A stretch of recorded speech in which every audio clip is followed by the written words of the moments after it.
Hello world. I'm in the parking lot at my favorite place, which is Wegmans. I'm about to do some food shopping because I need to feed myself and baby love. When I went to the doctor last time, I was told I needed to eat more. Since the last time I went to the doctor, I lost my dad. Last week has been a very trying week where my siblings and I had to rush to the hospital. My sister and I had to get on the first flight to New York to be by my dad's side. And my brother didn't want to be alone. He lives in New York. And we had to make some decisions on things. But one thing I would say is my hair is looking real crazy. Oh, my hair is wrapped underneath here. One thing I have to say is that my family came together, and I appreciate my family and my friends and my sorority sisters, because without them I would probably go crazy because I miss my daddy.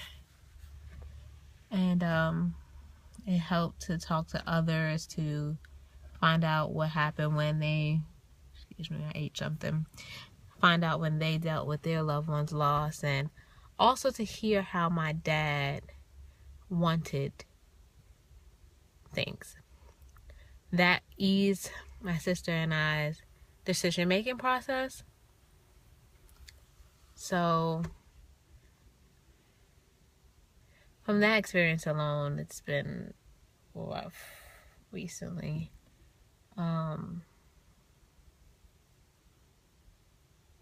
Yeah. So I just got back maybe like 2 days ago, trying to take it easy, as my dad would say.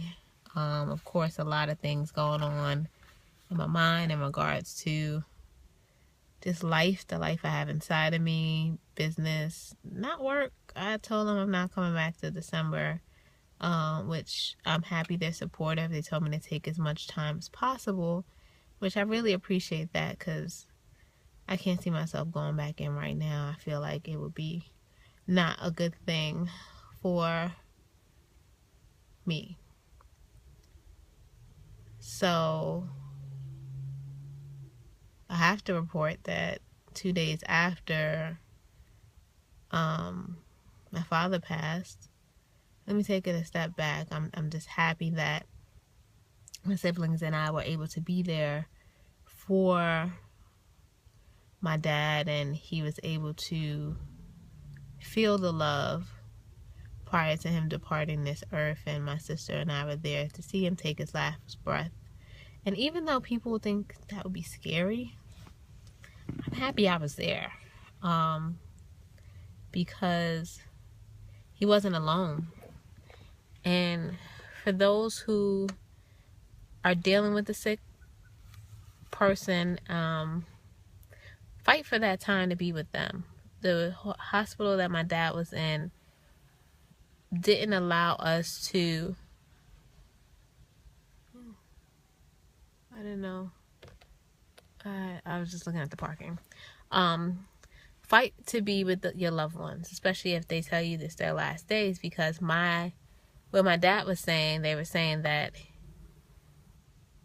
we can only stay for a certain amount of time, to 9:30. If we didn't fight for that day to stay and spend the night with him, my dad would have been alone. And I don't know how it would have felt if he would have been by himself when he took his last breath. And it was comforting to know that we were there, we were able to be by his side, and also that he's not in any pain anymore. Regardless if we had pain in our hearts for missing him while we're here on this earth, we'll get over it. Like, my dad's been a trooper since the 90s, in and out the hospital. So, gonna miss him. And between him, my dad, and baby love in my stomach, they told me I need to take it easy because 2 days after my dad died, I blacked out, been unconscious, whatever you want to call it, and had the ambulance called, had to go to the hospital, go on an emergency, and I would say this is my first time like having that total experience happen.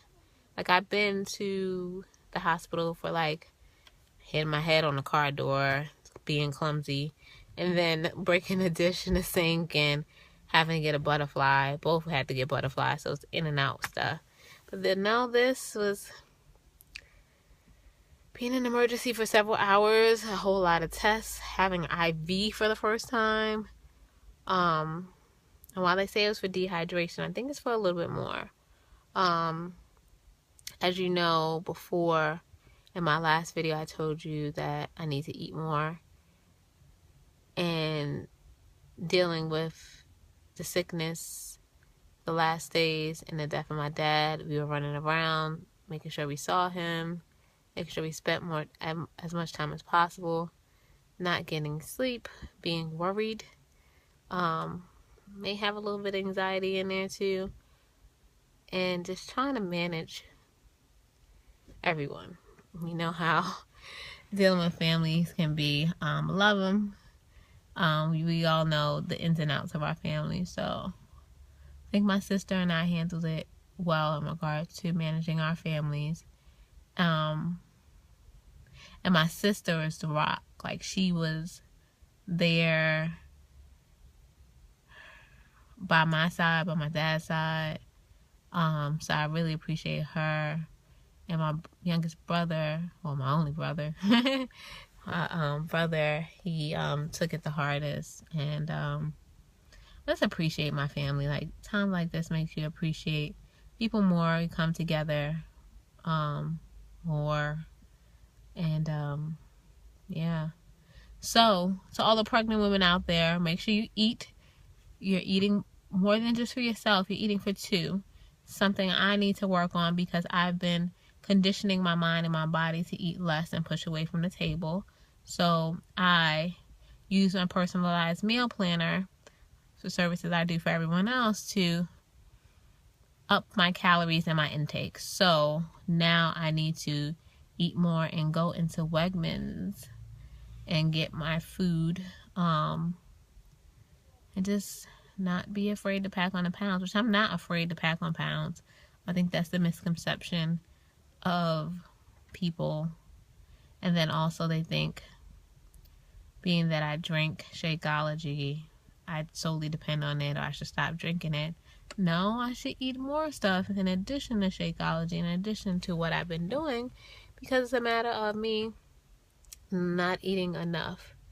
I'm not eating as much as I should, so I'm going to focus on that. So make sure you take care of yourself. I'm going to make sure I take care of myself. And that's my update.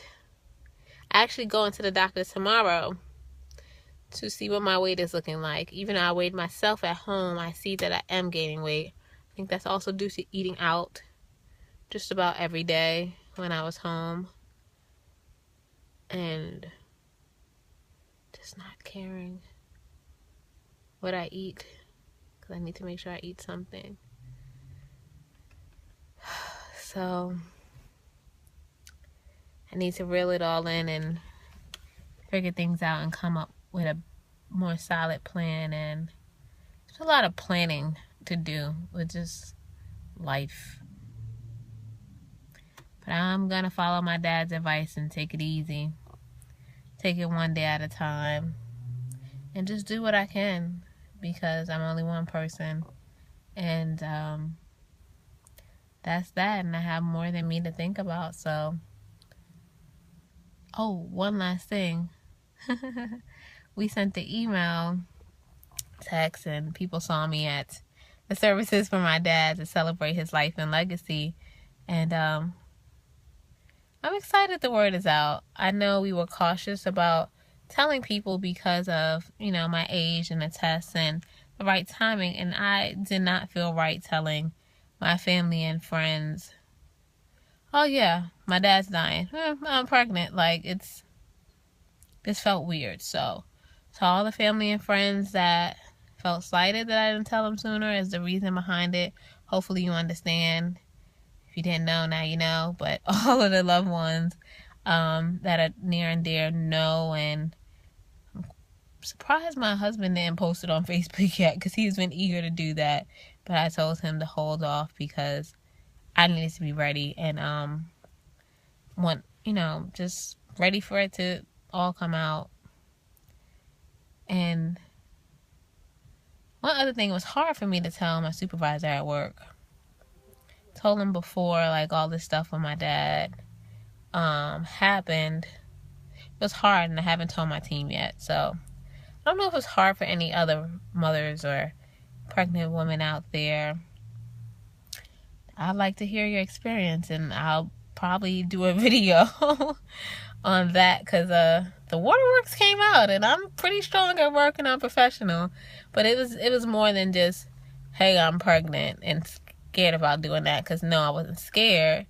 Well, I would say a little bit, because I didn't want that to hinder my progress and hearing about my promotion and stuff like that, which everything is written in regards to that. But I don't know, it's just a lot to think about, because I work so hard in my career, and just changes, life changes. Change is scary sometimes. So just gotta adjust, and I'm embracing the fact that I am pregnant. I'm gonna be somebody's mama. Baby loves mama. Exciting. Until next time, be blessed.